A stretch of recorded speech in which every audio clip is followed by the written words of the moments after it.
So Dina had sent... Like you were saying, right? You was asking about Dina. Okay, so I told you that email was my email that I sent her. And I was sending it to her as a concerned parent, trying to get her involved with what I had going on with Cody so that we could find out what was going on with our child. Not that I really wanted to kill my child or harm my child. Anybody in their right mind would not send another parent that if they actually had thoughts of killing their child. You understand what I'm saying? And I would never do that to my kids because I love my kids too much. Then, on top of that, they said that she sent me an email concerned about their whereabouts and what was going on, right? That wasn't presented in court. Where is that email? That email don't exist. That's some made up crap. You presented the one that I'd sent, right? Yeah. Where's the one that she sent me? Well, they did. The January 2022 email where she said, "Where are my kids?" They didn't present no email. There was no email presented. You didn't see no hard copy of that email. I want you to get a hard copy of that email and put it on TV. I guarantee you won't get it. So that goes back to you weren't able to review evidence. Exactly. That goes back to there was no evidence. That was all he said, she said. She testified multiple times that you kept the kids away from her after you agreed to co-parent. I didn't keep no kids away from her. If you look into my emails, which my attorneys already know, right? There was text messages and all that kind of stuff. She was presented an opportunity to come down and see the kids. For one, and this has nothing to do about her. This has to do about a trial not being done properly like it was supposed to. Now, I'll go into that if you want to talk about that. Yeah. So, she was presented an opportunity to come down and see the kids, right? When? This was after November of 2021, after I had all 4 of the boys, right? She was presented an opportunity to come down and visit them. She didn't even tell me that she was coming in town. She just popped up, right? So as soon as she popped up, I seen a text message on my phone saying, "Hey, I'm 30 minutes out. I'm on my way. Can you text me the address to your apartment," right? So I responded back. I texted her the address. She never showed up. She never showed up because she went somewhere else. I don't know where she went. I don't know what happened, but she never showed up. This was 30 minutes later. You cannot tell me that you got so far as to 30 minutes away from being to Hampton, Virginia. You turned around and went back to D.C., and you couldn't turn your behind right back around 30 minutes later to come see your kids if it was that important. When did you agree to co-parent again? When did I agree to co-parent? Yeah. There was never no agreement. That's already understood. Co-parenting. That's understood from the child's birth. Then We've always been co-parenting. Why wasn't the text thread with Dina shown in court? Hold on. See, you making this thing about Dina. Stop making it about Dina. Write down the stuff that I'm telling you. Write that down. Write down these things that I'm telling you, because these are the things that I want you to talk about. Not about Dina. Do your attorneys have the text thread where she didn't respond? Are you trying to make this about Dina, or are you trying to write down what I'm telling you? Oh, no, absolutely. Okay, we have everything down. Okay, get that paper, sit right here in front of me, and I want you to write down everything that I'm telling you to look for. I can't do that because it's getting all of what you're saying right here. So we're getting everything here. Okay, I just want to make it known on the record, this is not about Dina. This is about a fair trial. And this is about presenting the things that I asked you for in preliminaries to prove the stuff that you're saying that I'm guilty of. All right. And I told you, as far as a confession letter, there was 3 letters that was written about me so-called coming in the house and finding my child unresponsive. Those letters were coerced. They told me to write that stuff down, and they told me through the loudspeakers in the jail, inside the cells. The COs were forcing me to write that stuff because I was not being treated properly. You could see by the clothes and stuff, my hair, all of that stuff when I showed up in court, that I was not being treated properly. There was up-to-date text information that was sent to my family during that time frame, and my lawyer, because we were on a group chat from the jail directly. I was sending them that stuff, telling them about how I was being mistreated, telling them to get the videos.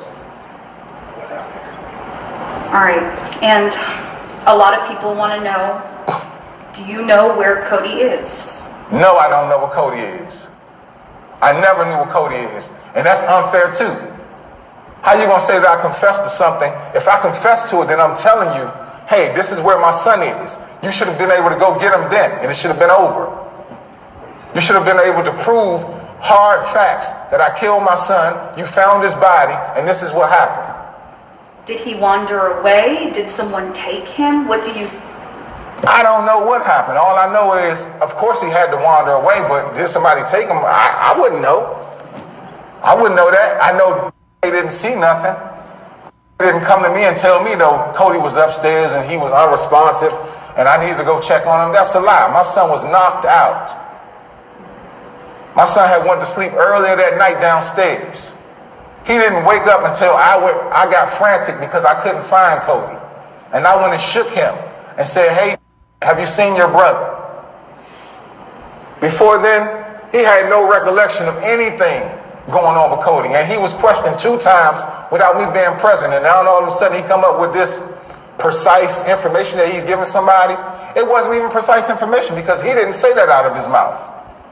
He was asked specific questions and he gave specific answers based off of those questions that he was asked.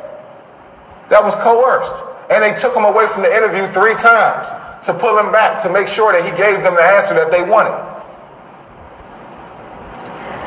Did you ever spank or hurt your children?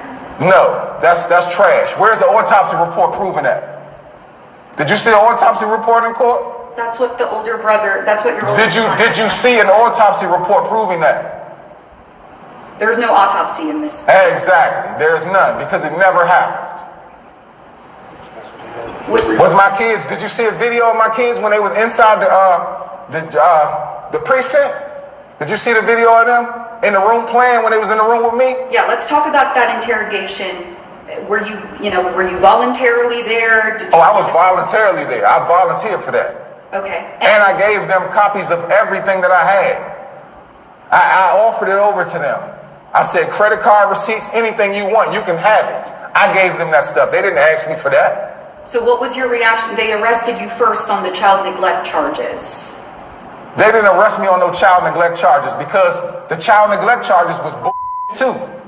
And I'm saying that on camera, excuse my language, but that was too because it was me telling them that I do not have a babysitter. So sometimes at night when my kids are asleep, I lock the door and I'll go to Food Lion and get them something to eat for the next morning. I'm pretty sure everybody in America, if their kids are asleep at night, you don't have a babysitter, it's 10, 11 o'clock at night, you're not calling nobody to come over there. You're not waking no kids up so you can go to the store and get something that they need. If it's 15 minutes away, you're going to take your behind around the corner and go get it and come back to make sure your kids got what they got in the morning. As long as that door is locked and they sleep, they're not waking up, not in no 15, 20 minutes. How do you respond to that? The FBI... I told them that, and then they started charging me with that. You can't charge somebody with something that I told you about. That's me confessing. So what you're doing is you're setting me up because you don't have nothing to charge me with. So now you're charging me on something that I was honest about.